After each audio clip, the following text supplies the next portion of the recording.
नमस्कार स्टूडेंट। आज हम बात करेंगे सी प्रोग्राम के अंतर्गत कैसे एलसीएम निकालते हैं। एलसीएम का मतलब लोवेस्ट कॉमन मल्टीपल। ओके, जैसे हम जनरली गुणनखंड की जो बात करते हैं ना, वही यहाँ पर जैसे मान लीजिए आपके पास दो संख्या आ गई, एक 4 आ गया, एक आपका 10 आ गया, तो इन दोनों का हम एलसीएम कैसे निकालते हैं। तो नॉर्मली हम कैसे करते हैं, इस तरह से करते हैं। तो शुरुआत यहाँ पर जैसे 1 से किया तो वही रहेगा, 2 से शुरू किया हमने तो 2 का यहाँ पर डिवाइड किया तो 2 है ना, 2 आपका, और यहाँ पर हो गया आपका 5। उसके बाद वापस से है ना लोवेस्ट से लोवेस्ट के मैक्सिमम की तरफ चलते हैं यहाँ पर, तो 2 1 टाइम्स और ये 5। उसके बाद 3 4 होगा ही नहीं आपका, डायरेक्ट 5 है, तो यहाँ पर ये दोनों 1 1 आ पे है ना। तो इन दोनों का मल्टीप्लिकेशन कर दीजिए कि 5 इंटू 2 इंटू 2 के 5 इंटू 2 10, 10 इंटू 2 20। तो 20 is the LCM of 4 and 10। Okay, तो ये आपका एलसीएम निकालने का तरीका होता है। तो सी के अंदर ये एलसीएम हम कैसे निकालेंगे, किस तरह से कैलकुलेट करेंगे, वो हम यहाँ पे बात करेंगे। तो एक लॉजिक इम्प्लीमेंटेशन की मैं बात कर रहा हूँ, वो देखिए किस तरह से होगा। तो बहुत सिंपल सा प्रोग्राम हम डिस्कस कर रहे हैं। Has include stdio.h, has include console input output.h, void main। Okay, अब देखिए यहाँ पर हमें दो नंबर लेना है आपको। सबसे पहले तो इंटीजर हमने एक तो ले लिया, जैसे n1 ले लो, एक आपका n2 ले लो, ठीक है। ये दो हमने यहाँ पर वेरिएबल लिए, ठीक है। एक हमें क्या करना है कि इन दोनों में से जो भी बड़ी संख्या होगी है ना, वो हमें एक बार यहाँ पे कैलकुलेट करनी पड़ेगी, क्योंकि प्रोग्राम इम्प्लीमेंटेशन के लिए उसकी हमें आवश्यकता होगी। और वही नंबर आपका क्या होगा, इन दोनों का एक आपका एलसीएम होगा, ठीक है, लोवेस्ट कॉमन मल्टीपल फैक्टर होगा आपका। तो वो हम यहाँ पर कोई भी वेरिएबल मान लेते हैं, जैसे हम m मान लेते हैं। ओके, इस तरह से क्लियर। तो सबसे पहला काम हमारा क्या होगा, देखिए क्लियर स्क्रीन। दोनों यूज़र से नंबर ले लीजिए आप एक बार, ठीक है। प्रिंट अप, यहाँ पे मैसेज दिया आपने, enter n1 and n2। Okay, n1 और n2 यूज़र से आप एक्सेप्ट कर लीजिए। Scan app, okay, %d n1 के लिए, %d n2 के लिए, address of n1 and address of ये n2, ये दोनों आ गई आपके, n1 और n2 वैल्यू आ गई। अब देखिए हमें करना क्या है। सबसे पहला हमें यहाँ पर ये करना है कि n1 और n2 में से बड़ी संख्या कौन सी है, वो हमें एक बार एक्सेस करनी है, ठीक है। ताकि उस बड़ी संख्या के आधार पे हम क्या करेंगे, वहाँ पर इन दोनों से वहाँ पे रिमाइंडर निकलवाएंगे। और रिमाइंडर निकालने से क्या होगा कि हमें इस तरह से वो लोवेस्ट जो कॉमन मल्टीपल फैक्टर होगा वो हमें मिलेगा। कैसे मिलेगा वो देखिए यहाँ पर एक तरह से। तो यहाँ इफ़ कंडीशनल टूल आप इतना बड़ा यूज करें, एक मैं शॉर्टकट बता देता हूँ आपको किस तरह से निकालेंगे। जैसे देखिए ये m है हमारे पास, इनमें बड़ी संख्या चाहिए n1 और n2 से, तो आप इस तरह से कि n1 ग्रेटर दैन n2, ठीक है, इस तरह से आपने वहाँ पे दिया, ये कंडीशन बन गई। ये आपका टर्नरी ऑपरेटर आ गया, जिसे आप टर्सरी ऑपरेटर भी कहते हैं, ठीक है। ये ट्रू पार्ट हो गया, जैसे n1 है ना, और कॉलन, और ये आपका n2, ठीक है। जैसे मान लीजिए 4 और 10 ही दिया, तो 4 ग्रेटर देन 10, कंडीशन क्या हुई यहाँ पे, फॉल्स हुई। तो जैसे ही फॉल्स होगी कंडीशन, तो फॉल्स होते यहाँ पे जंप किया। n2 के अंदर क्या वैल्यू थी आपकी 10, तो 10 वैल्यू किस में चली जाएगी आपकी m के अंदर। समझ में आ गई चीज़ आपको, इस तरह से। मतलब कुल मिला के हमें एक बड़ी संख्या यहाँ पर चाहिए। ओके, तो n1 greater than n2, okay, इस तरह से। तो जैसे हमने यहाँ पे दिया, तो 4 n1 के अंदर है कि 4 इज ग्रेटर देन 10, कंडीशन क्या बनी, फॉल्स हुई कि 4 बड़ा है नहीं है, तो फॉल्स होते ये ट्रू पार्ट है, ये फॉल्स, तो फॉल्स पार्ट आपका किस में चला जाएगा, m के अंदर, यानी m में कुल मिला के 10 वैल्यू आपकी आ जाएगी। समझ में आ गई चीज़। चलिए सर, अब देखिए आगे हमें कैसे करना है, बहुत सिंपल सा। दूसरा, जैसे मैंने प्रीवियस वीडियो में भी आपको बताया कि लूप को इनफाइनाइट आपको किस तरह से चलाना है, ठीक है, ताकि कोई स्टेटमेंट आने पे टर्मिनेशन हो। जैसे हमने यहाँ पर वाइल लिया और उसमें हमने 1 डाल दिया, इसका मीनिंग हुआ कंडीशन ऑलवेज ट्रू, ठीक है, यानी कंडीशन हमेशा ट्रू रहेगी आपकी। ओके, ऐसे। तो जैसे ही कंडीशन हमेशा ट्रू होती है, आपको कुछ नहीं करना, अंदर आके इफ़ के अंदर यहाँ पर जो m हमने लिया उसको रिमाइंडर करवाएंगे हम, किससे, n1 से। तो n1 से रिमाइंडर करवाया, यहाँ पर क्या वो 0 आ रहा है, कि आपको ये चेक करना है। इसी तरह से आप n2 के साथ भी करें कि m रिमाइंडर n2, क्या वहाँ पे भी 0 आ रहा है क्या।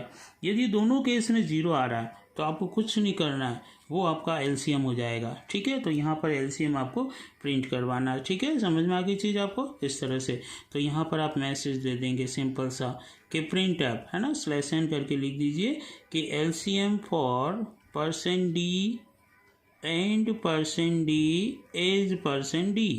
ओके, यहाँ पे n1, यहाँ n2 और ये आपका m जिसके अंदर वो बड़ी संख्या है वो आपका एलसीएम हो जाएगा। ठीक है, उसके बाद आप ब्रेक कर दीजिए, आगे नहीं चलाना आपको, है ना। तो ये ब्रेक हो जाएगा। ठीक है, तो ब्रेक क्या करेगा, लूप से बाहर कर देगा। अब मान लीजिए ये कंडीशन नहीं चलती है तो आपको क्या करना है, m की जो वैल्यू है उसको आप एक एक इंक्रीमेंट करते जाएंगे ताकि आगे से आगे बड़ी संख्या से जो भी बड़ी एक एक इंक्रीमेंट होके वहाँ पर वो चेक करेगा, वहाँ पे है ना, रिमाइंडर करके देखेगा कि दोनों में वहाँ पे भाग जा रहा है या नहीं जा रहा है। ठीक है, इस तरह से। और ये यहाँ पर आप वाइल को कंप्लीट करेंगे और प्रोग्राम यहाँ पे आपका टर्मिनेट हो जाएगा। ठीक है, ये गेट ch हो जाएगा। समझ में आ गई चीज़ आपको इस तरह से।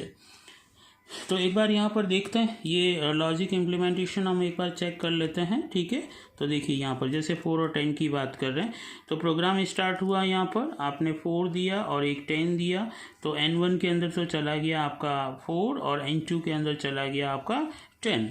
ओके, चेक हुआ यहाँ पे 4 > 10, कंडीशन क्या हुई यहाँ पे, फॉल्स होता है n2, यानी कि m के अंदर वैल्यू क्या चली गई आपकी, यहाँ पे मैं लिख देता हूँ ये m है ना, m के अंदर वैल्यू आ गई आपकी 10। क्लियर, चलिए अब यहाँ पर आया लॉजिक while 1 कंडीशन ट्रू, यहाँ पर आया m के अंदर क्या है अभी देखिए 10। ओके, 10 के अंदर n1 का हमने डिवाइड किया, यहाँ पे 4 से भाग दिया, शेषफल 0 नहीं आता है, और यहाँ पे 10 से किया, शेषफल 0। दोनों कंडीशन ट्रू होगी तभी ये पार्ट चलेगा, तो नहीं चलेगा तो m+1 हो जाएगा, यानी m की वैल्यू वहाँ पे 11 बन जाएगी। ओके, 11 बन गई। फिर वापस से ये चेक हुआ, यहाँ पर जब चेक हुआ तो m की वैल्यू 11 थी, 11 में वही 4 का भाग दिया, शेषफल कितना आया, 0 नहीं आया।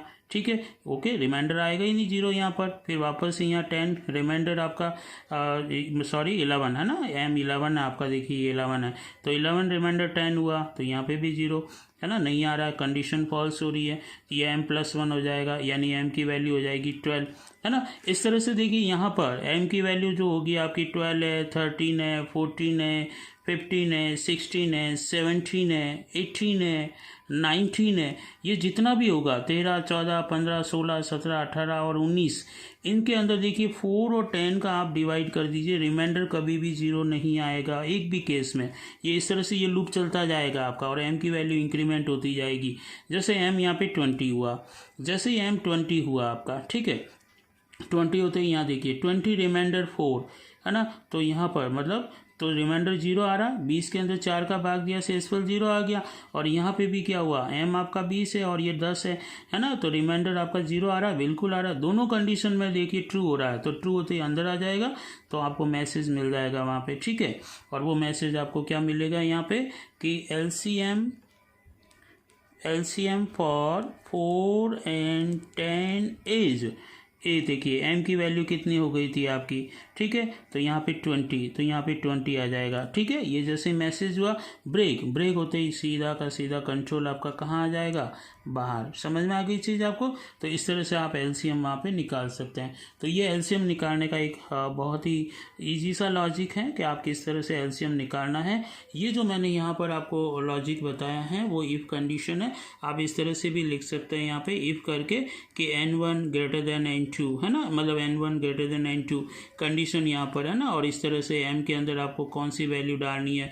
यदि यहाँ पर जैसे हमें सबसे बड़ी संख्या चाहिए कुल मिला के, है ना, तो यदि n1 > n2 होता है तो कंडीशन क्या होनी चाहिए, एल्स।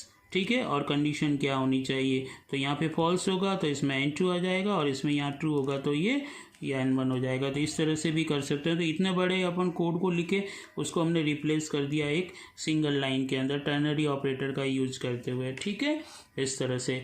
तो ये एक सिंपल सा लॉजिक हो गया आपका। फिर ये एक चीज़ समझने वाली है कि ऐसा कभी आ जाए तो क्या होगा, वाइल ब्रैकेट में 1 दिया, इसका मतलब कंडीशन ऑलवेज ट्रू। ओके, तो कंडीशन हमेशा ट्रू होगी तो ये लूप चलता जाएगा, और लूप को ख़त्म करने का तरीका ब्रेक, और ब्रेक तभी होगा जब आपको एलसीएम वहाँ पे मिल जाएगा। और एलसीएम तभी मिलेगा जब यहाँ पर n1 और n2 जो है, m एक ऐसी वैल्यू होगी जिसका रिमाइंडर दोनों का 0 आना चाहिए। दोनों का 0 जैसे ही आया, ठीक है ना, जब मतलब यहाँ पे दोनों संख्या जो 4 और 10 है, जैसे एग्जांपल के तौर पे उसका भाग इस दोनों में जा रहा है लेकिन शेषफल दोनों का 0 आ रहा है, तो वो आपका एलसीएम होगा, यानी एम वैल्यू वो आपकी एलसीएम होगी, आपकी लोवेस्ट कॉमन मल्टीपल फैक्टर होगा आपका। ठीक है, तो इस तरह से आप एलसीएम निकाल सकते हैं। तो इसे प्रैक्टिस करें आप लोग। Okay, thank you.